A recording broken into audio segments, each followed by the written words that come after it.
We welcome Jordan Monroe to the show. What's going on? Thank you. Yeah, super happy to be here.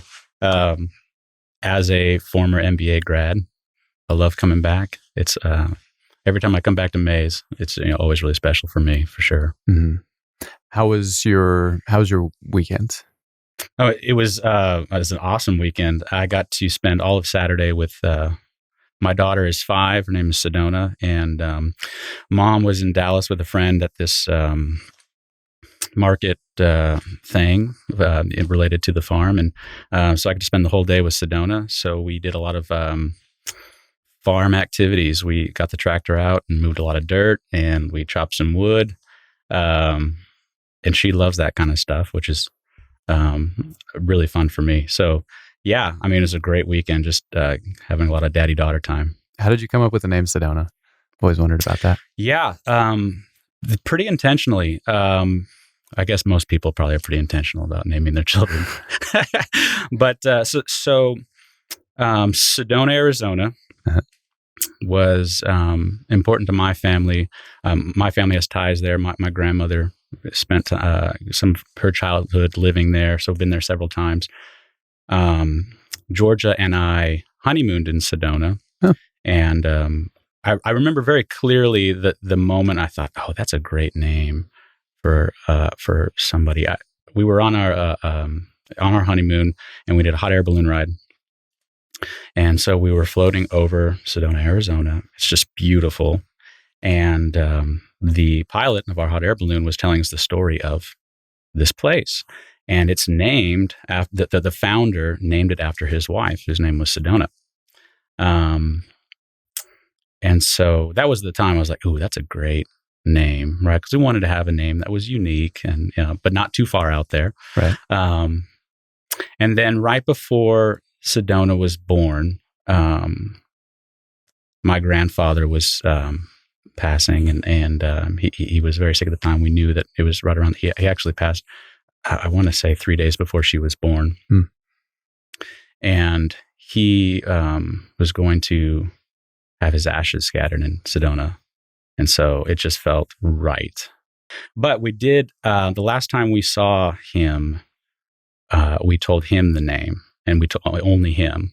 We kept it a secret from everybody else. So we just thought that was a really cool connection with him. And we told him at the time, this is, this is who she's going to be. And only it's our secret with him. And so that was one last kind of really, really special connection with him. So, that's so cool. Yeah.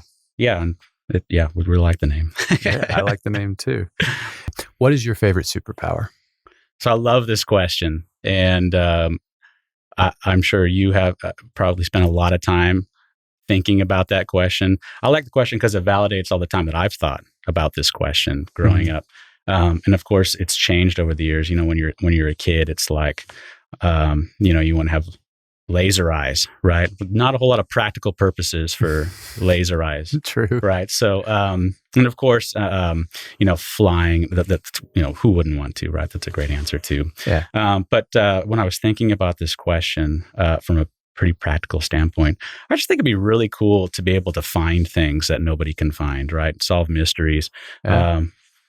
Here's your car keys over here, right? Here's that missing person. Here's that, airplane that crashed nobody can find. Here's right? the needle in a stack of needles. Yeah. It's just, I think that would be really neat. Also, it would be really nice if I could just know when people are being sarcastic, right? And it's like this little bell that goes off that, oh, sarcasm. No. Yeah. Yes. I don't. I'd probably be more trusting. I don't have that superpower either. My writing partner breaks out sarcasm on me all the time. And most of the time, I give him a sincere answer, which is the worst feeling in the world when you start to answer someone sincerely, and then they're like, no. Yes. No, it was sarcasm. I still think years back, was that guy being serious or was that sarcasm? Yeah.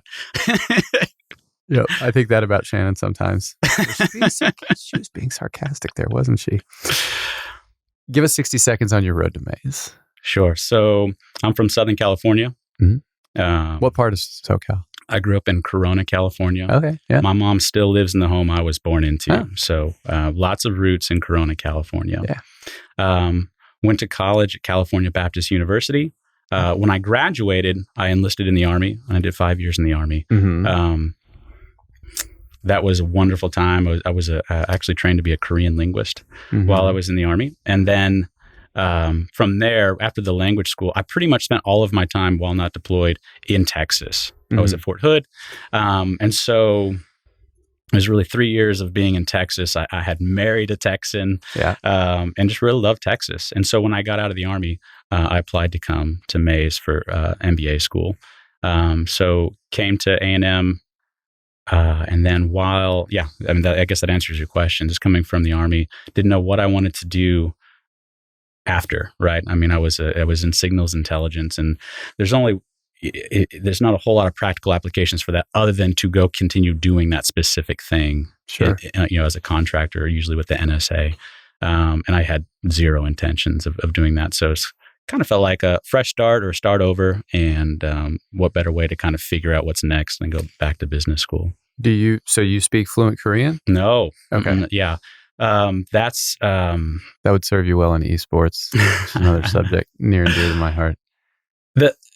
That's one difficult thing about my time in the Army is that I spent a year and a half totally ingrained trying to learn a language that I knew nothing about, or culture I knew nothing about starting off. Yeah. It's not something that I chose. The Army basically, they say, I knew I was going to be a linguist. I thought I was going to learn Arabic, and they said, great news, you're going to go learn Korean. And I loved that time. It was incredible experience, very challenging, high attrition rate. It was definitely a stressful time. Yeah. Looking back, it's like, I could have taken that on myself to continue that. You spend a year and a half just cramming a language into your brain. But if you don't then continue to practice or immersing yourself, it just, it goes away pretty quickly. So, yeah. How many in your family? In my, so I'm one of 4 boys. I have 3 brothers. Oh, okay. Where are you in birth order? I'm number 2. Okay. Yep. Great childhood. Just a wonderful childhood. All of my brothers turned out to be just really wonderful people, and so I'm really proud of them. And my parents did a great job raising us. And so it's a little bit different now. Just my wife and I have 1 daughter. Our household is a little bit different than when I grew up with 3 other boys. Yeah, I can imagine. To compete with. Yeah. Yeah. What was your first job? Working at Albertsons, bagging people's groceries. Oh, okay. And I rode my bike often from home to that job. And I remember that the first real job. And then just realizing like, oh, I could just spend my money here that I'm making just buying things at Albertsons, which I probably did too much of, but great first job. I think every young person does that at the place where they work. The places that I worked were much less essential than Albertsons, so I probably should be far less proud of the purchases that I made with the money I was earning there. What was your greatest challenge as a child? Yeah, I think I was a pretty fearful child, and I think if you had to like boil it down to what moment did that happen, I had a bad experience at a summer camp, and so I spent a lot. I was probably in the third grade then, and so I do think that had an impact. I just seemed like I think my parents would both say I had a lot of fears as a child. Yeah. And so that I think helped me in lots of ways, and then in other ways it hurt me. Sure, there's some, as you grow, you take your childhood with you. And so I think I had maybe more fear-based decisions in my young adult and then adult life than maybe other people would. But I think that's something I had to overcome.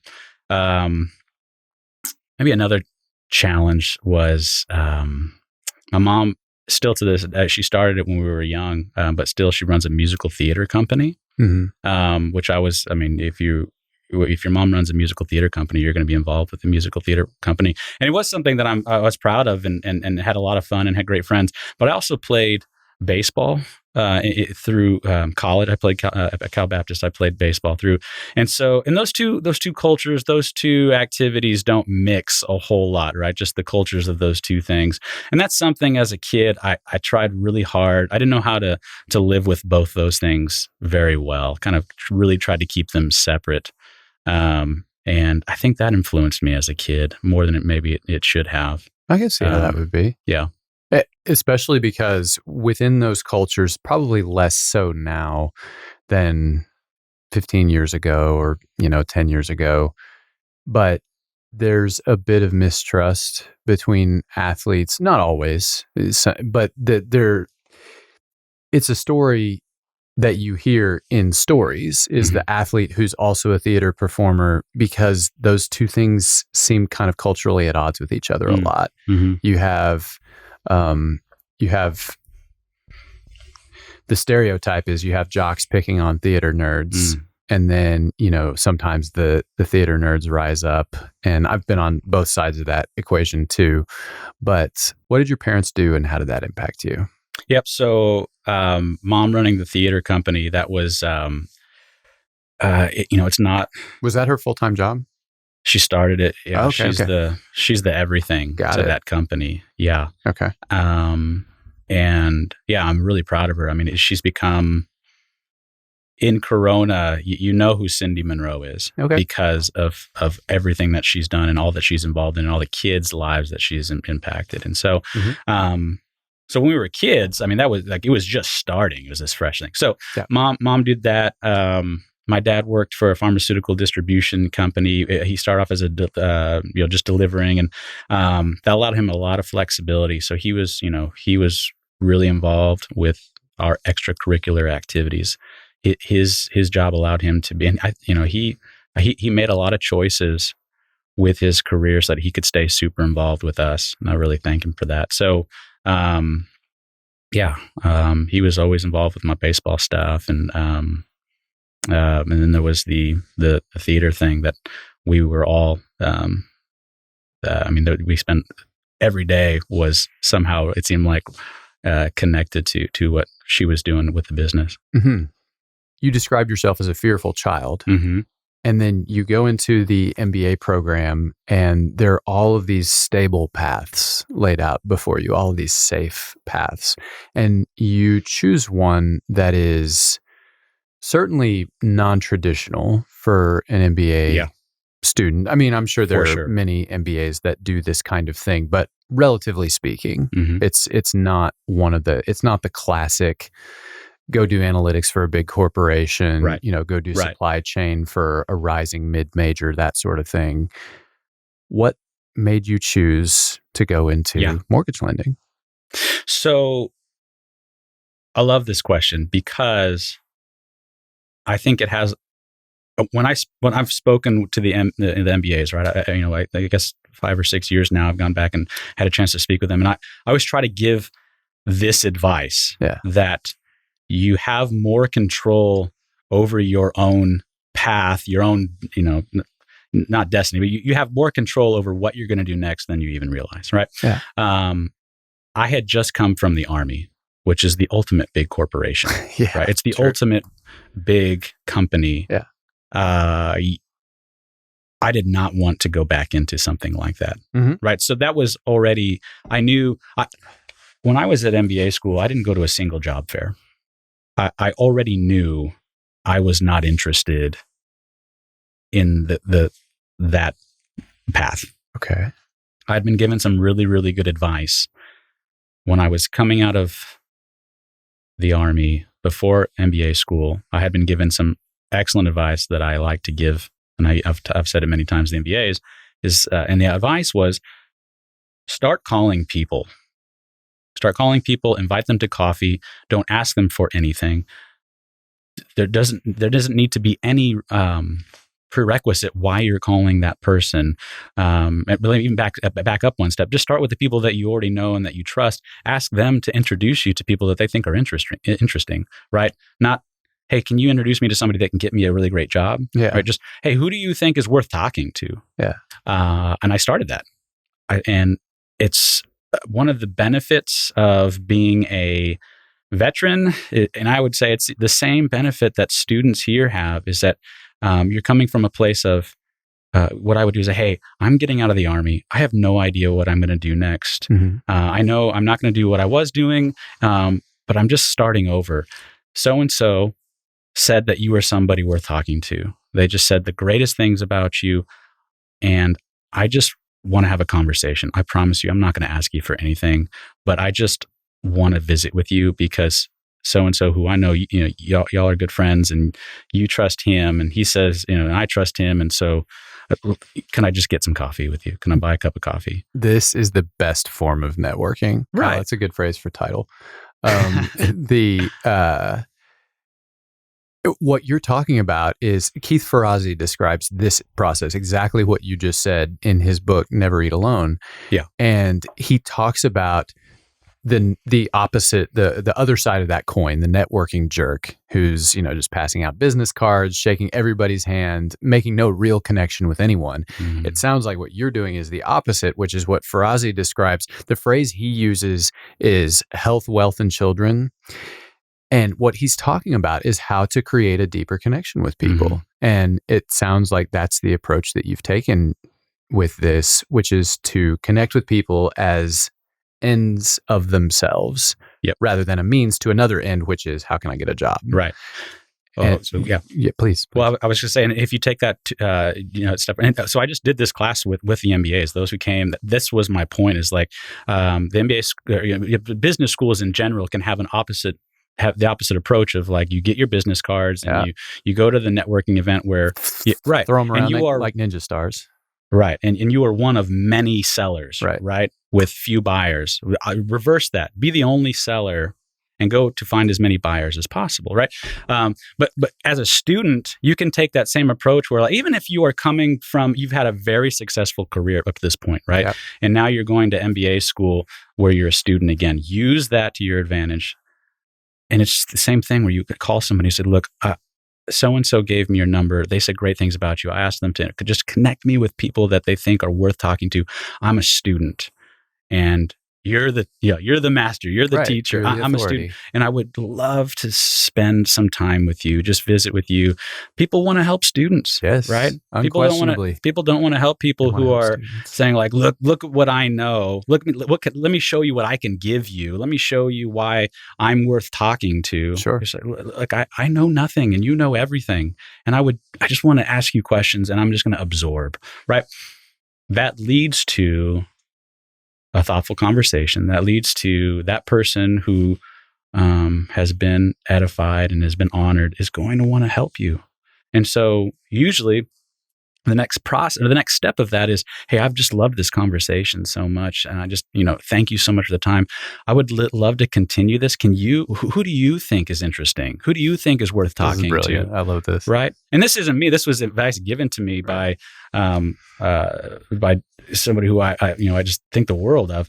And so that was where I started. And that was even before MBA school, right? So the dots that haven't quite connected for me yet are, you mentioned the wonderful advice you got. I love that story, by the way. But from the fearful child who had a bad experience at a summer camp, and that affected you deeply, it sounds like, to someone who said, all right, I found the general place that I want to be. I'm going to take a big leap of faith. Yeah. Most people, I think I can make this statement flat-footed. Most people wouldn't do that. Yeah.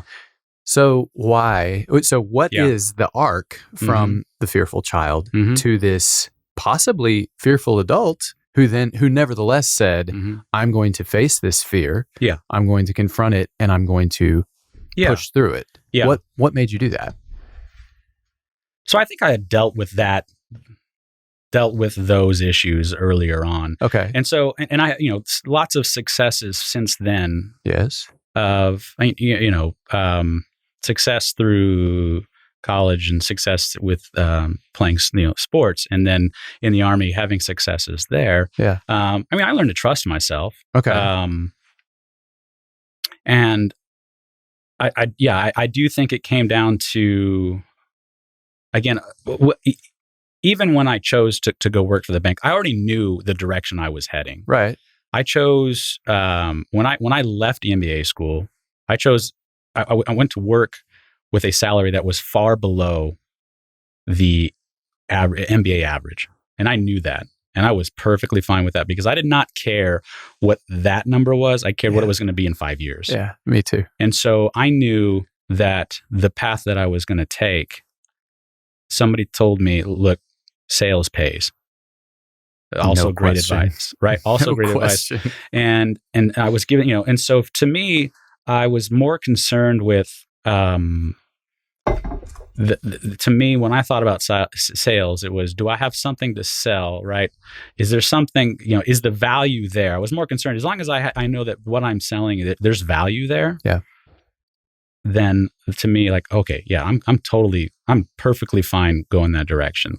Yeah. And so, yeah, I mean, it was, I was at that point in my life, I was very comfortable. I don't know about very comfortable, but I was willing to bet on myself at that point. That makes sense. Yeah. So now being in the home lending business, what's the most common mistake first-time home buyers make? I would even say it's the most common mistake just home buyers make. Okay. I don't think it's just first-time home buyers. And that is coming to the mortgage lender, me, feeling like you already know how this needs to go. Already, coming to me and saying, look, this is what I'm going to do. Okay. And not being open or willing to listen to any kind of advice. Okay. And right? what is the most common advice that you would give that you feel like people are not ready to hear? Yeah. And so for first-time home buyers or people who have come and they've, this is like the third home they've bought. Sure. It's like, look, I am going to put 20% down. Okay. Right. Even if it means I'm going to drain, it's going to take every penny that I have to put 20% down. That's what I'm going to do because either that's what my dad told me I need to do. Right. Or, there are lots of loan programs. They all have pros and cons, and everybody's situation is different. Right. You just can't say, well, I guess just because, you're, this person, that made the most sense for them. That does not mean that that's the best situation for you. And so what ends up happening is if they're not interested or willing to listen to advice this is what I do, right? This is what I do all day long. They can just leave. They can either not buy the house that they really want and have a better situation, or they just, they leave thousands of dollars on the table, or they're not willing to take a step back and say, maybe there's a better way to do this.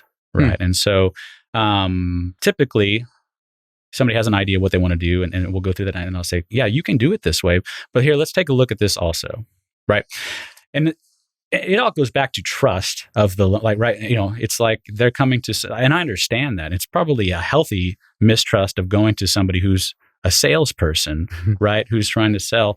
What people don't necessarily understand is like mortgage lenders don't get paid more for specific programs, right? There's not really an incentive for me to push you for this program versus the one that you were asking for. Right.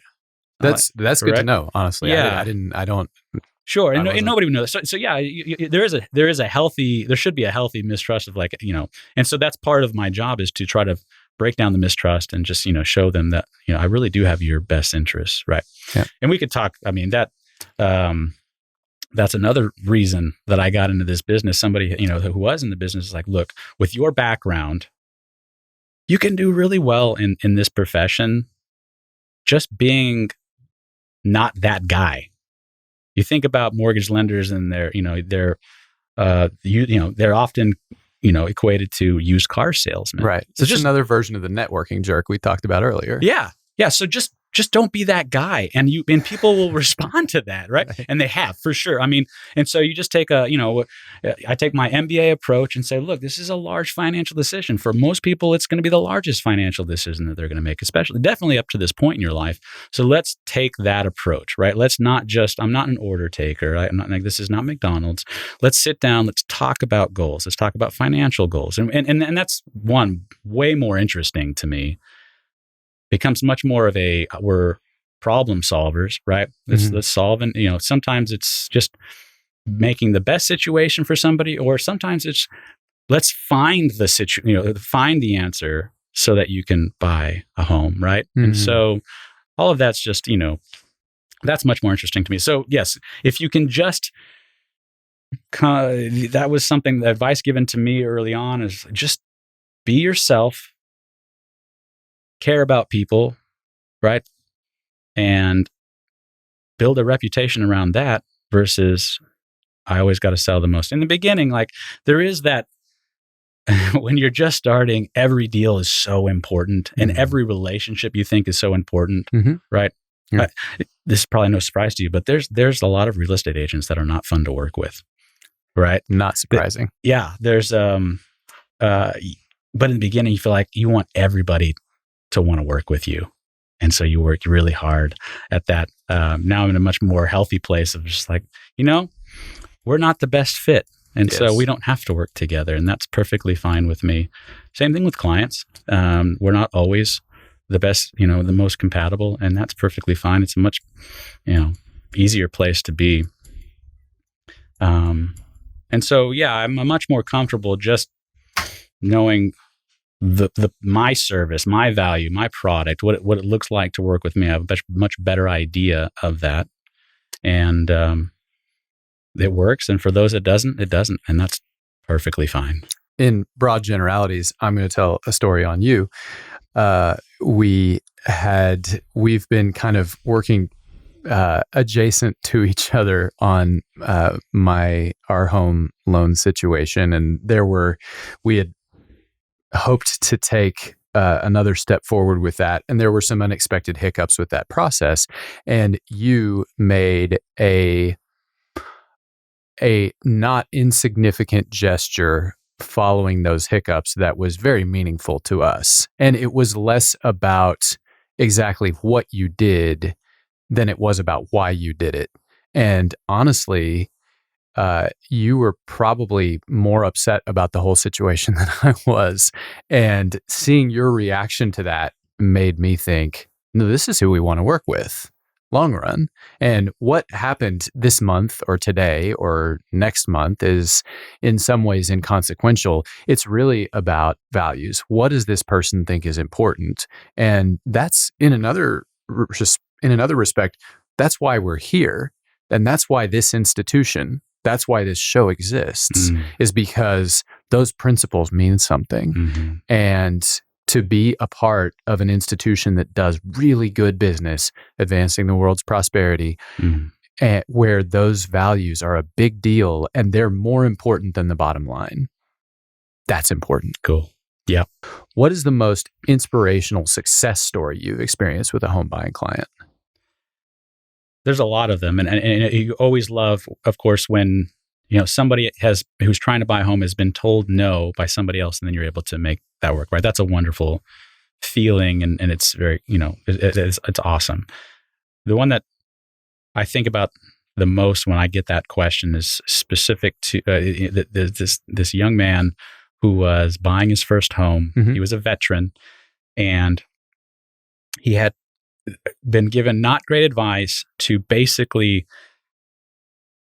put in a bunch of his own money to fix the house that he was going to buy before he purchased it, which is never a good idea, right? I think it was the roof that he put in a bunch of money to have that roof fixed. Prior to the purchase. Right. What made him choose to do that before he owned it? Well, he had been working with a lender who told him, yeah, you're good to go. Everything's going to be great. And so but it was, part of it needed to be, that there was some safety issues with the home that needed to be fixed before he could get a VA loan, right?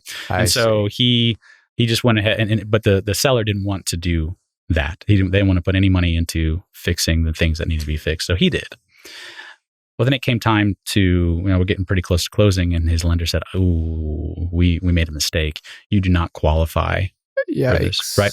And so there was a lot at that point on the line for him. Yeah. And so his real estate agent connected us, and we were able, punchline is we were able to close him. He bought that house, and I've seen him several times just around town, and every time, he gives me a big hug and we talk, and it's like we're old friends.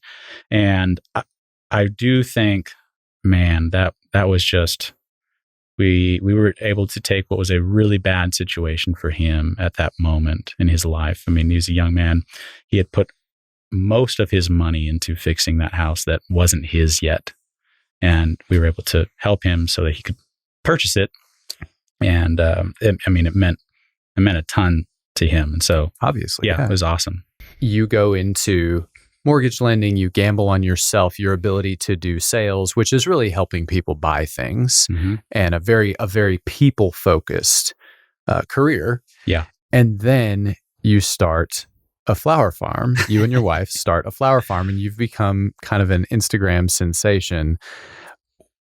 Your farm is called Basecamp Farms. Our listeners are probably just as curious as I am about the story and details behind the business.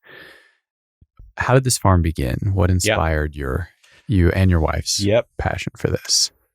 So the very easy answer is that it is all Georgia's passion and inspiration. And we would not be flower farmers if it had been my, if it was me coming up with this stuff, we wouldn't be flower farmers right now. Okay. So she is the driving force. That makes it sound like I don't love what we're doing. I absolutely love what we're doing, but it was not on my radar. Right. So my wife, it just starts from the passion of just loving flowers. I guess I get a little bit of credit in that, is that I did bring her a lot of flowers. So she started when we were here in College Station, living in town. Yeah. I was a mortgage lender. We had a little backyard, mostly grass. Yeah. And she started growing flowers in our backyard. Okay. But in the beginning, it was sunflowers and some zinnias. And it became less landscaping and more looking like agriculture in our little backyard. Right? Yeah. It was like rows, and more of my backyard was becoming flowers versus grass. And she was giving a lot of flowers away. And so that started her journey of this whole thing, is just growing flowers. And then we had we got an opportunity to start growing on a larger piece of property south of town in Milliken. And we decided to give it a try. And so she does not have any farming background. I do not have, surprisingly enough, from Southern California, any farming background. And so it was a lot of trial and error. It was a lot of, and we did through several conversations, and talking about what does this look like.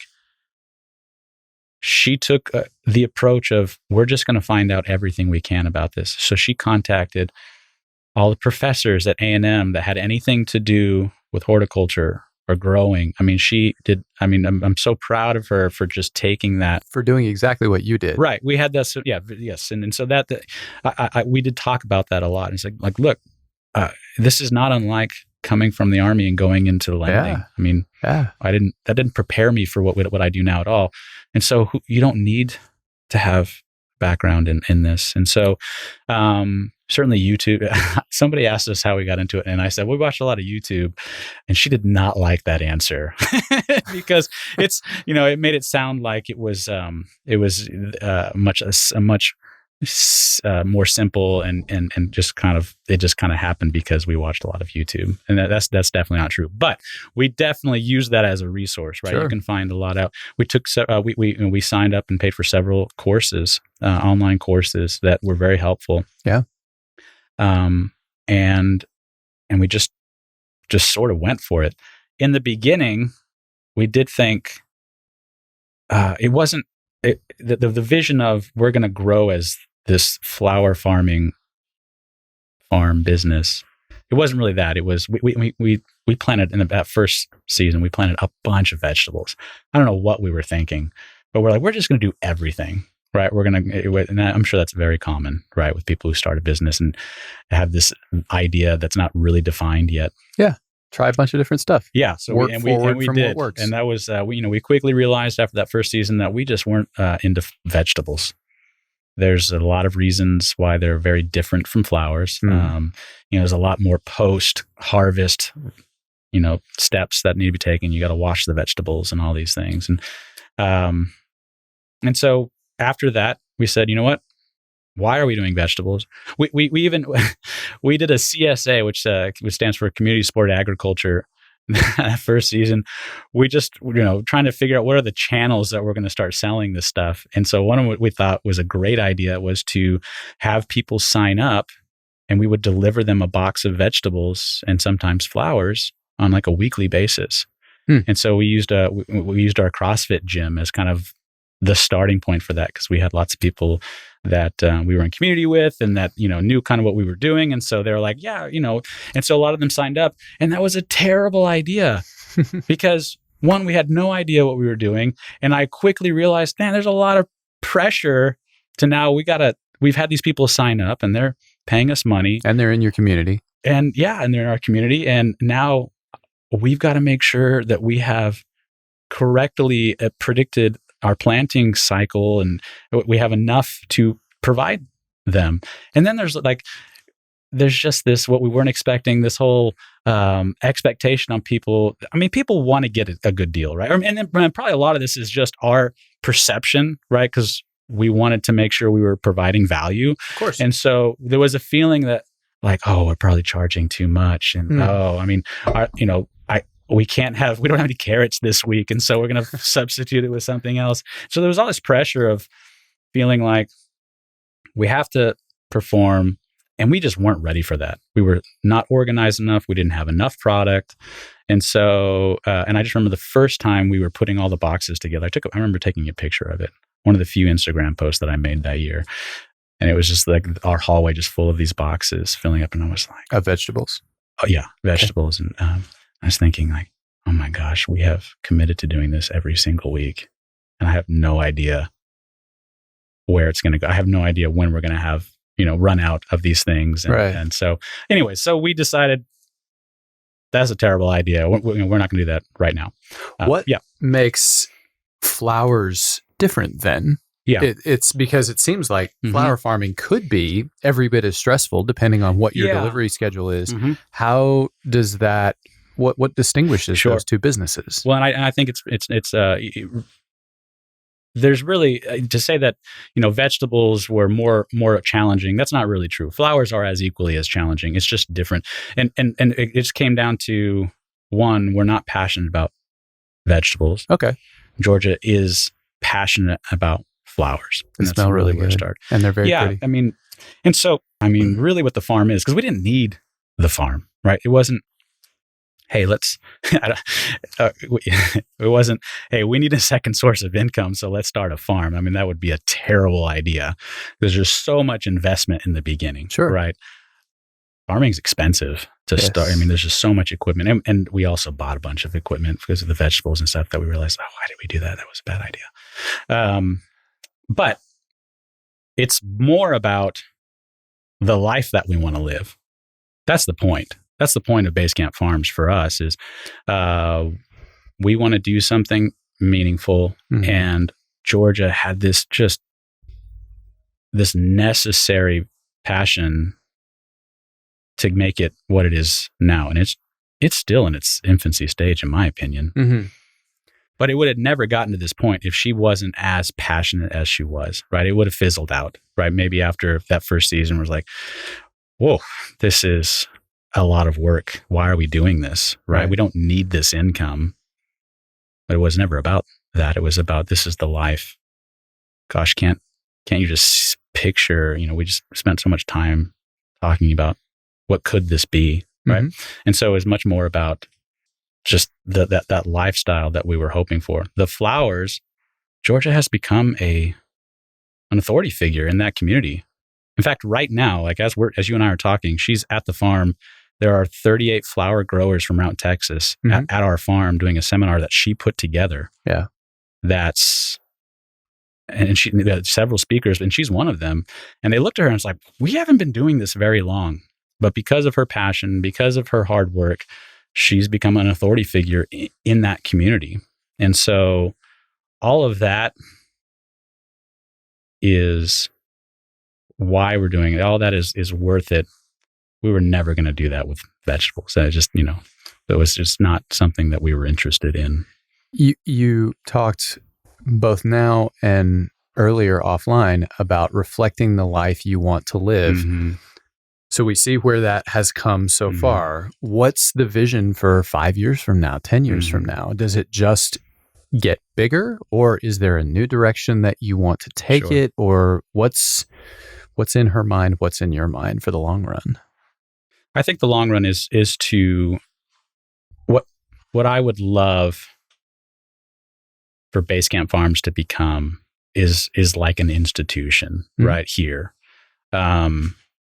People know Basecamp Farms, right? And it is already, it's more of there's lots of different ways you can make a business out of a flower farm, right? It doesn't have to be just one thing. For us, Basecamp Farms is more of an experience place than it is a wholesale. We grow flowers and we sell them to florists, right? We do sell to florists. That's one of our channels. We sell to a wholesaler. But the direction that we've decided to go, because of the unexpected feedback that we've gotten, is that people love being there. So we tried early on to do a cut your own sunflower day. People came out. I remember it was just Georgia and I, and we didn't know if anybody was going to come.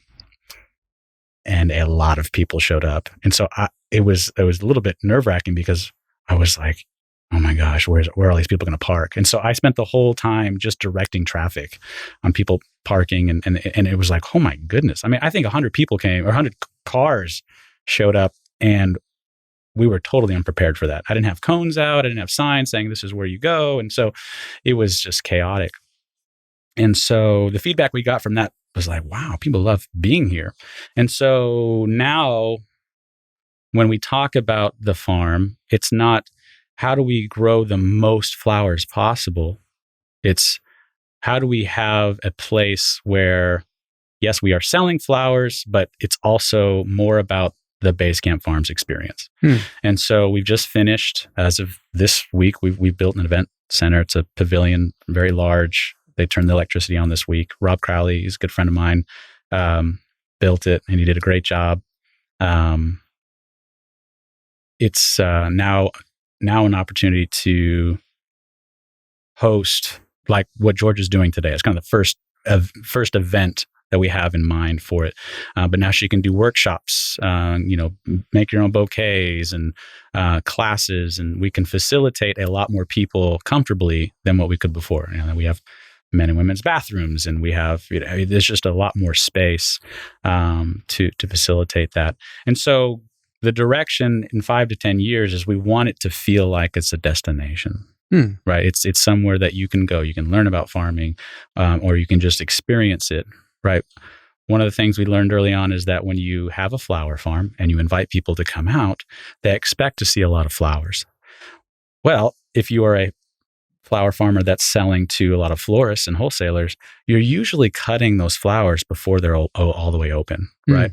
And so people would come out and say, well, I just thought there would be more flowers. I said, well, they're there. They're just not open yet, right? Because if we wait till they're all open, then a florist isn't going to buy them. Right. So we said, and a lot of photographers have reached out to us. They want to take pictures out there and all the sunflowers. And that was some of the feedback we got early on. I said, well, there's just not a lot of blooms. So I was expecting more blooms. There are a lot of stems, but not a lot of blooms. And so this past season, Georgia separated out a whole field, or this section is sunflowers we're not going to cut, because these are for people to come take pictures. And that was a great idea, and that worked. And so now it's like, okay, now how do we expand on that idea? So you have these are the flowers that you're cutting, and these are going to be sold. These are, what we need to have, something that people expect to see when they come to a flower farm. And so more of that. That's the direction we're heading. This year we have plans to double our production from last year. And so right now, a lot of it's just scaling up, right? A lot of it's, finding new channels. We are now talking about another idea of a subscription idea with the flowers. We feel more prepared for that, right? So it's several ideas of, is it home delivery? I think we're going to try that. Is it like a central pickup place in town? We've been doing porch pickups. A lot of people come to the farm and they buy their bouquet of flowers that they just pick up from our porch. We can only do that for so long, right? And so there's these different ideas, a lot of conversations about the channels that we're going to sell our flowers or sell our experience of Basecamp Farms. And so solidifying that over the next couple of years is important. And then just kind of, I don't think the idea is not just keep expanding. It's just get to a certain size and then perfect the experience. That's what I think what it looks like in 10 years. One comment and one question. The comment is that the thing that this reminds me of the most, this sort of combination of a fully functioning business, but also kind of a museum or an experience. It reminds me of the Bourbon Trail. Reminds me of a distillery. Okay. Because that's only because that's the most recent thing that I've been to, where clearly a huge piece of their business is exporting, or not exporting, but distilling and packaging and shipping bourbon.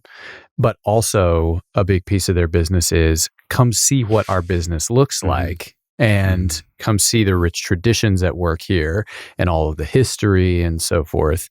And that's where we were last summer. So that's the thing that kind of sticks in my mind. The question was, how have you built your social media presence? Because one of the biggest presences, forgive the phrasing, for Basecamp Farms is on social media, on Instagram specifically. What was your philosophy in approaching that, or Georgia's philosophy in approaching that? The social media response that Georgia started to get it was a big reason why it's continued. Because that was the first place that she really started to get feedback that we're on to something special here. Because what she started to do, and I think it was brilliant, was she didn't show the beauty of a flower farm. She started with just showing the hard work of running a flower farm. Okay. Right. Showing her getting up at 3:30 in the morning and out there and just, all dirty and just, washing buckets. And she showed that, right? Not look at these, because everybody, when you hear, oh, you have a flower, oh, it's just so beautiful, and the flowers and butterflies, and isn't that just like it's magical experience? It's like, come spend a day with us, right? Come spend a day with Georgia and see what it's like, because most of it's, in the beginning for me, I was like chief weed puller, right? Just pulling weeds. And so she showed the hard work, and that's what people responded to. And that was so cool. Yeah. She was getting great feedback from that, and people just feeling like, wow, I love that you're not just showing the one pretty picture out of all of the other stuff that you did that day. And so, that was really cool. So that was the start. Social media since, and I'm terrible at social media. This is all. George, I don't even like. We've tried, so we'll continue to try. But it's like, for me, it's much more of a task. Okay, what are we going to talk about? Okay, we're going to turn the camera on, and it's like, can we do that again? Georgia's like, boop. Sometimes I'll be talking with Georgia, and we're just doing our thing, and then I'll go on and I'll see, like, she made a bunch of videos. I was just with you. Like, when did you do that? Right? And because she's just so comfortable with, turn it on and just let me show you what I'm doing. Or this is, just going to talk through this one little thing that I want to teach you about what I'm doing today. Right. And so, when you're not looking, she's like stealing glances. Yeah, literally. Camera. She's like, well, and it's just her phone. Like, we haven't even had a camera, before. It was always just been on her phone. Yeah. And so, but going forward, and so it's all pretty much been Instagram and Facebook. Going forward, we are planning on making a YouTube. We've started a channel. We have currently two videos on there. Right? Going into YouTube, the point of it is because, and this is kind of what we were talking about, how, we don't want to be influencers. That's just a silly. We wouldn't be. Nobody, I think, would believe us. we tried to be influencers, but really, I think what it's more about what we want versus what we're trying to get people to be into from a viewership standpoint. Yeah. The choices that we're making and what we feel like the YouTube thing would be is. We just and even bigger, not even just social media or the what we put out there about the farm. The farm in itself is just about us, again, trying to live the life that we want, making choices about things that we think are meaningful, and we'll look back on and say, I'm so glad we did that. Yeah. So the filming, the YouTube and all that, what that's supposed to be is really much more about we are filming the life that we want to live, not filming the life that we want you to see, right? Or just okay. No, I'm with you. Because it makes you make different choices, right? There's a greater responsibility on what you're going to do, and then because this is what we're going to do, this is what we're going to film. There's more of a responsibility to make choices that are meaningful to us, to film that versus what do you think everybody wants to see today? So this is as far away as possible from Keeping Up with the Kardashians and as close as possible to Field of Dreams. Okay. You're building it. Yeah. And perhaps they will come. It seems like so far they have. Yeah. But it's to steal your phrase from earlier, it's the dirty hands parts of the process. Mm-hmm. It's we really care about this, and here's all the work we do to make that stand up. Sure. Yep. So. Yep. And so I think that's what we'll do going forward is we'll try to get better at it, right? We're going to figure out how to do it in a way that's pleasant to watch and all that. But it's much more about this is the kind of life that Georgia and I see is valuable to us, and then what we're going to do with it versus we want to make a life or we want to film what everybody wants to see. Sure. How can our audience find Basecamp Farms? Yep. So we have a website that we just launched very recently. I mean, first place, go find us on Facebook and Instagram. That's where you can really start to see our content and kind of get an idea what we're about. And so just, search Basecamp Farms on Facebook and Instagram. If you want to watch our 2 awesome videos on YouTube right now, our channel is called Monroe Camp. Yeah. And so you can find us there. And then our website at Basecamp, I think it's Basecamp Farms tx.com. Okay. That's how new it is. I should probably learn that. So that's where you can find us. Let's move to rapid fire. Okay. What do you consider your most valuable failure? So when I was at the language school in the Army, right, I was not a gifted linguist, right? And so the whole time I was just trying to stay in the program, and I was working really hard. I actually failed my listening exam at the very end. Okay. Which was, that was big for me. That was the first time I had worked so hard at something and then to see it fail. I did well on my reading exam. I did well on my speaking exam, but I failed the listening exam. There's several things that would have happened on a normal basis at that point where they would give me, another 6 months or whatever to continue learning. But at the time I was in a unit that I was already deploying. And so they said, I'm sorry, you're going on. And that affected a lot of my choices after in regards to the Army. Mm-hmm. I made different choices that I would have not, I didn't seek out opportunities in the Army that I would have otherwise because I had failed. And I do think even now, I wish I knew now I wish I knew then what I know now about, this whole idea of a growth mindset. We can talk all day about that stuff, but I just convinced myself early on at the language school that I'm not good at this. I am not a gifted linguist. And so my mindset was just do enough to make it through. I never gave myself the opportunity to say, look, you can be great at this. Mm-hmm.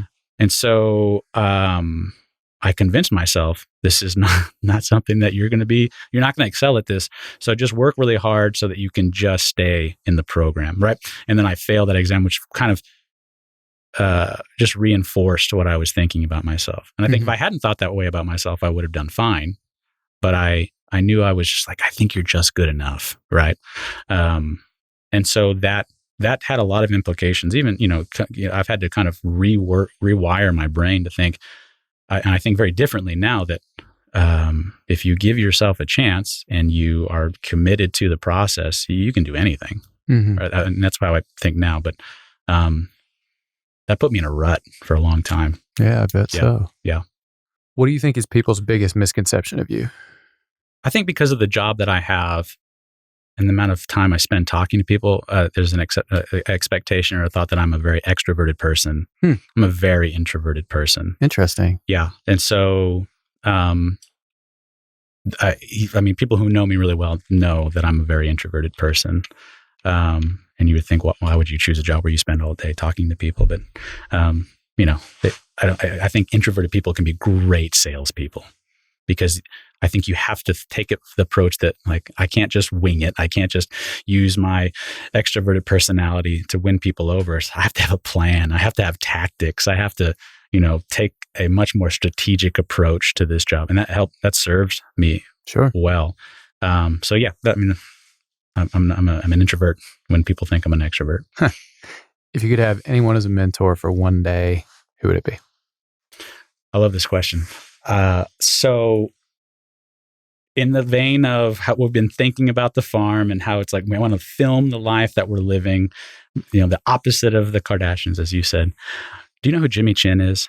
He is the filmmaker who did, he filmed, the climber who did, the free solo climb of El Cap, right? Where it was a National Geographic documentary where Alex Honnold climbed El Cap with no rope, and everybody thought it was impossible. And so I'm sure that would be a very interesting conversation, but I would love to spend a day with the guy who filmed that.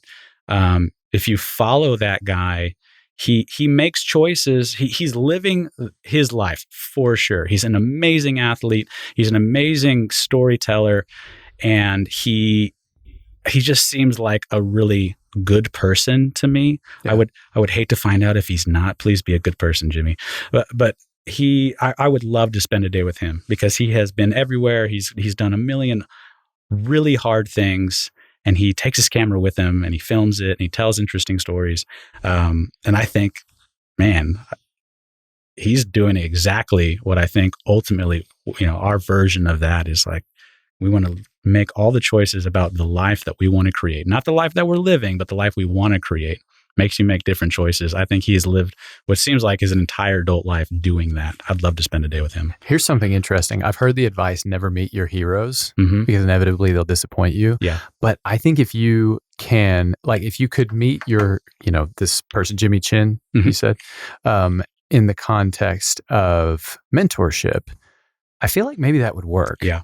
For me, this person, not the person I would choose as a mentor over any other, but the person that I'm afraid to meet, who I've always followed, is Bill Simmons. Okay. I would not want to meet Bill Simmons unless it was in a mentorship context.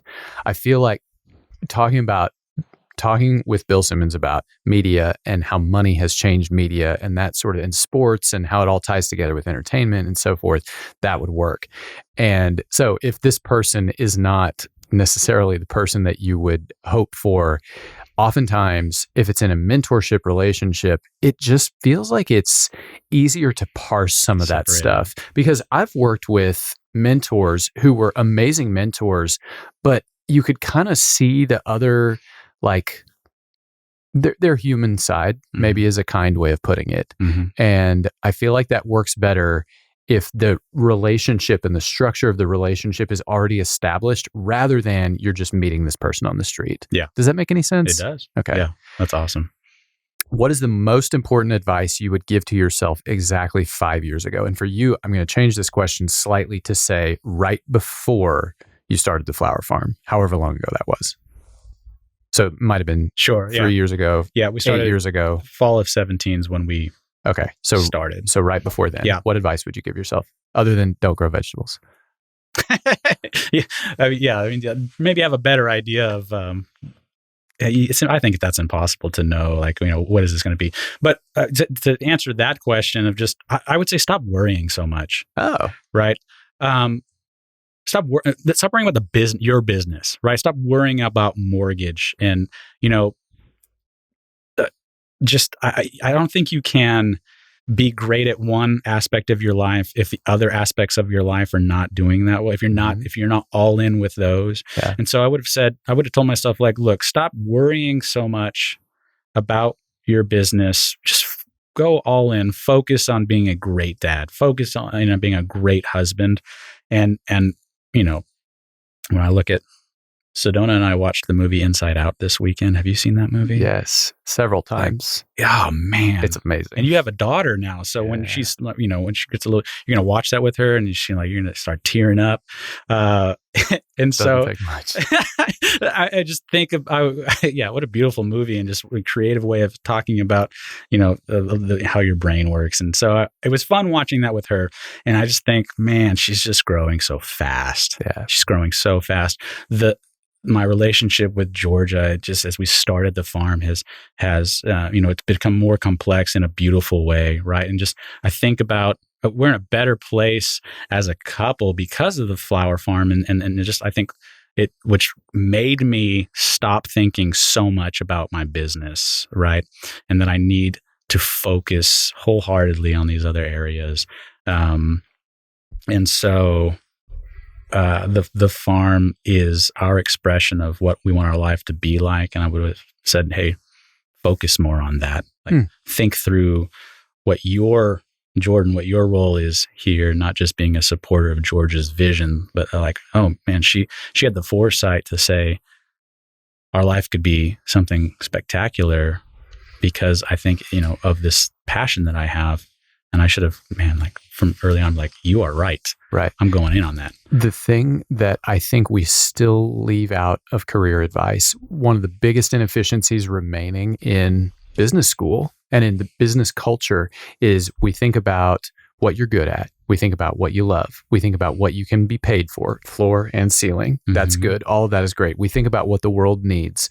What we still don't talk about is exactly what you're saying here, which is what fits into the rest of the life you want. Right. And the implication of that is that you're building your life around a career rather than building a career around a life. Yep. And that's powerful. And people who figure this out sooner rather than later, and business schools and businesses organizations who figure this out sooner rather than later, that it's really about what life do you want and work from there, rather than what is the one thing that you have to do and work from there. There's a lot of value to be had there. So I love the way that you're approaching these questions. A couple of great Tim Ferriss questions. What is the book you've given most often as a gift? And I want to preface this by saying Shannon tells us you recommend 100 audiobooks a day to her. That's only a slight exaggeration. What is the book you've given most often as a gift? And if there's one that's more recent that is like approaching the Hall of Fame, you can say that too. Okay, cool. So you can give one answer to this if you want. I love audiobooks. Okay. Me too. Think that they get a bad rap because people think that, like, well, it's not real reading. And I just think, no, there's a place for reading and there's a place for audiobooks, and they are both important. Yep. The book I give out most, pretty frequently, I give out the book Chop Wood, Carry Water, which has been a huge impact on my life. It's a really short book. I think it's a great audiobook too. I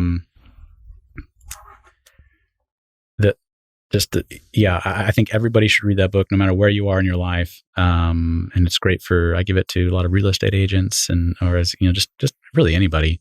And that's the premise of that book or I guess the grand overarching theme is, just work really hard. If you want to be successful, you have to work in the dark, right? When nobody's watching. It's not sexy. It's just the really gritty, simple, mundane, hard work, the mundane task that it requires, is what it takes to ultimately be really successful. And the start of that book it talks about you're building your own house. It tells this story, but what he's meaning is,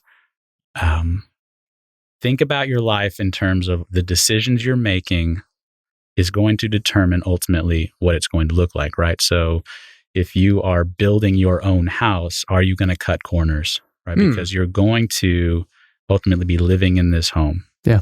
Another book that the one that I'm most excited about right now is called No Plan B for Your A Game. Okay. Also an excellent book.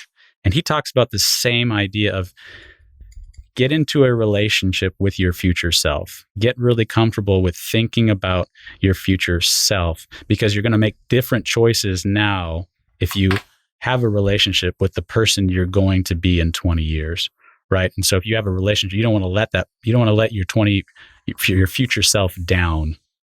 And so Bo Eason wrote that book. He was an NFL football player, and then he became a playwright. And I mean, he's just a very interesting guy it's an excellent book. Highly encourage it. There's something interesting about that. I love the concept, get into a relationship with your future self. Mm-hmm. Because there's so much dissonance between people's view of their past selves. They realize how much they have changed because there's a ton of empirical evidence saying you've changed a lot over the last 10 years, 20 years, 30 years. Some of us haven't been alive that long, but some of us have. And we all acknowledge, okay, yeah, I changed a lot. And then we think we're not going to change anymore now. That now we are done changing. Yep.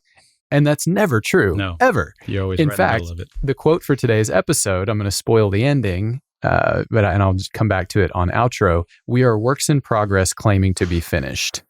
Mm-hmm. That's from psychologist Dan Gilbert discussing the end of history illusion. And we've mentioned this previously on the show. I think this is because of loss aversion. Whatever it is we might gain from change, we're much more afraid of what we would lose by changing until we can see the trade-off right in front of us and say, okay, I will give this up to keep that or to gain that. When it's unknown, it's very scary. But the idea of understanding how you might change in the future and becoming comfortable with that allows you to sort of push aside some of that loss aversion that is such a powerful force in human psychology. Does that make sense? It does. Yeah. We talk a lot about, I think, going back to worrying, right? Right. I think that's something I think about is because we are all works in progress. Whenever you talk about yourself, there's just like this idea that like, I've arrived from the person that I was. And yes. Even as we were just talking today, it's like a listener might be thinking, oh, they've arrived as flower farmers. And like, he's the best mortgage loan officer that, he could be. It's like, well, I'm a terrible work in progress right now. But when you worry, the more you worry about your life and all these things, the more in your face it is, right? The less ability you have of having any perspective about your life. The more you're worrying, I just feel like the closer you're bringing it to yourself, instead of if you can separate that and like, worry less, you are able to give yourself a little bit more perspective about your life. People ask, if you're going through a really tough time and people are asking you like, how, it's like, I have no idea. I have zero perspective about my life right now. Mm-hmm. And later on, I'll be able to look back and say, oh, okay, this is how far I've come and all that. But when you're right in the middle of it, and the more you worry, the closer it is to your face. Sure. Right. And so I love that idea. Yes. And oftentimes there are certain things about our lives that we're only willing to acknowledge in hindsight. We don't want to talk about them as they are happening. But then once they've happened, it becomes a big, important thing that sort of informed how we got to where we are.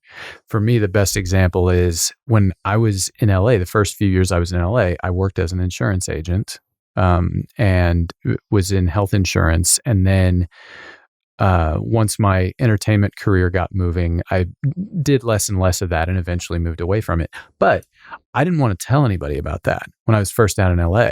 I only wanted to talk about my entertainment career. But the truth is that the things that I learned working in sales, helping people buy things, may have been even more important to my long-term career than any of the work that I did in entertainment. The jury's kind of out on that, but it was so important. The things I learned from Steve Pato and other people that I worked with in the sales business, learning human psychology and just how people think about the process of buying things was so important. And if we can push through that and acknowledge ourselves as whole beings in the moment, there's power in that, I think. What's your fondest memory of Texas A&M? So going back to Germany, right? In that summer, we went to, I can't remember the name of the university that we went to in Germany. It was part of the program, and we did a 2-week class. and in the middle of that weekend, we had an opportunity to do whatever we wanted. And so many the Aggies that we were there with, we went to Munich, and it was just the perfect time to be in Munich because the Champions League soccer championship was happening, and Bayern Munich was in the finals. Yeah. So it was like being in New Orleans when the Saints are in the Super Bowl, right? Sure. And I'm not a soccer fan, but it was just the cool experience of, we went downtown, we were in Cafe Munich watching. We had to be there all day long to secure a table. So we were there playing 42, the domino game, all day long. Yes. And then the game happened, and Munich's team won, and it was just this unreal experience. And there was this feeling of like, we are not supposed to be here, right? This little group of Aggies are surrounded by all these diehard fans that were all face painted up, and they're chanting all the songs, and we're just like, we're in the middle of this experiences thing that is so cool. There's a metaphor right there for like the rest of my life of just feeling like this flower farm thing. It's like, we're not supposed to be here. George is right now having a seminar with all of these the 38 different growers in from Texas that are there at our farm, talking about, the industry and learning different things. It's like, we're not supposed to be here, but how cool it or not, is. my friend. This is your life. It's awesome. Yeah. Yeah. Anyone you would like to send good bull? This was easy. So definitely to Georgia, who right now is doing the work while I'm here talking about it. Right. Right. She is everything to me, as far as, she's everything to me. So there she is. I'm just so proud of her. I'm so proud of what she's doing. She's become an incredible authority figure in an industry that 2.5, 3 years ago, we knew nothing about. And it's all because of all of her hard work. And so right now she is crushing it at the farm, just doing the work while I'm sitting here talking about it. Right. I'd like to send good bull to Caleb Sims, the world's best 42 partner, and Jan Batchelor, a real estate agent who is fun to work with. Yes. Going back to our conversation from earlier. Jordan, thanks so much for the time. Thank you. This was so much fun. Appreciate the conversation. Awesome. Thank you for watching. We appreciate your support. Drop us a like below and feel free to leave a comment if you wish. We appreciate positivity and constructive feedback. Don't forget to subscribe to stay up to date on our latest episodes and bonus content. You can also take us on the road using your favorite podcast listening app. We have those linked below. If you'd like to know more about Mays Business School or our guests, visit mays.tamu.edu/podcasts. Talk with you soon.